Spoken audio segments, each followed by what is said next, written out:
And now it's time for Coach's Comments, presented by Southside Auto Tech. Cristiano Simonetta with you, joined alongside by Stars head coach and GM Cody Chupp. And Cody, a thriller here in Sioux Falls, a 3-2 victory in overtime. Matt Barbolini scores his 15th of the year.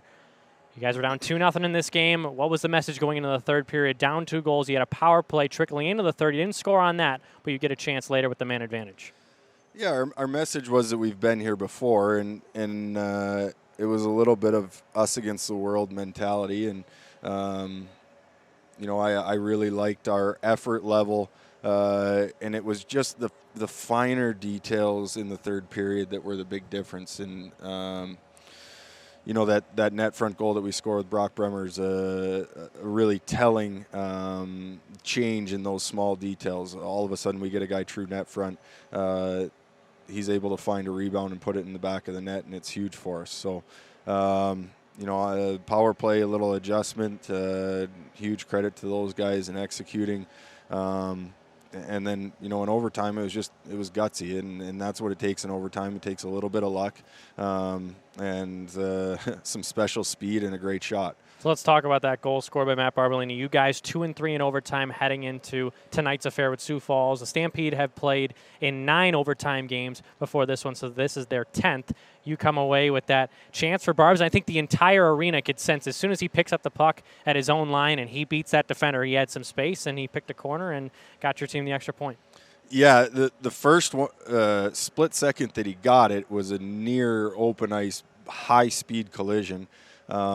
Huge credit to him to get his eyes up, just a little shoulder drop, and all of a sudden he's off to the races, and his speed is you're not going to get in the way of him if your toes are facing the wrong direction, and he picks up that puck with that much speed. And I love that he caught it, he got his feet going, and he was thinking shoot the whole way, which is something that I know Mike's has been talking to him a lot about over the past couple of weeks, to shoot the puck more, to be hungry to get more pucks to the net, and obviously it pays off for us tonight.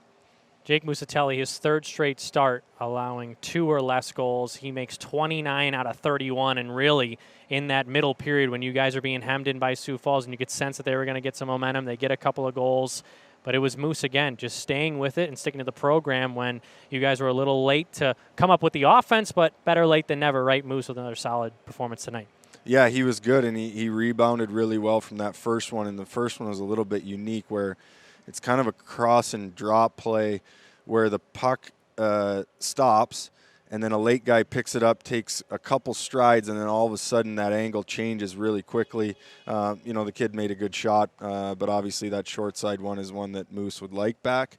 But his response from there on out was fantastic, and he made the saves that we needed when we needed them, and he gave us a chance, which is what you want from your goaltender every night. I've been saying it all season long, and I assume you and Mike's have been talking about it too. When it comes to the penalty kill, all it takes is getting hot at the right time. 16 straight penalty kills. You were 5 for 5 tonight. What was the biggest part to your PK success? I don't know if I can put my finger on one thing. I thought Moose was good, again, when we needed him to be.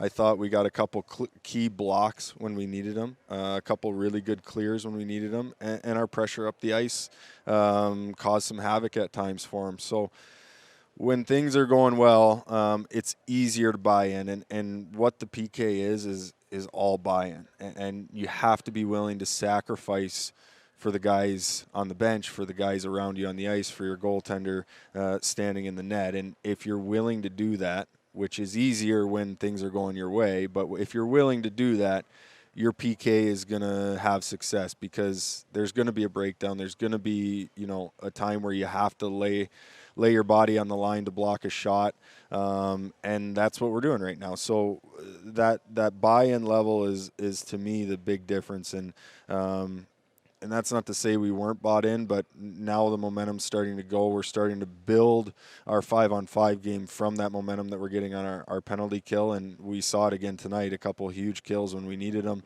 and it really fueled our ability to get back to our 5-on-5 game or establish our 5-on-5 pressure. So huge credit to those guys, huge credit to Mike's. They've spent a lot of time in video, spent a lot of time working on it, and the biggest thing to me is he demands that buy-in of the guys that are going on the ice, and to a man, we had it tonight.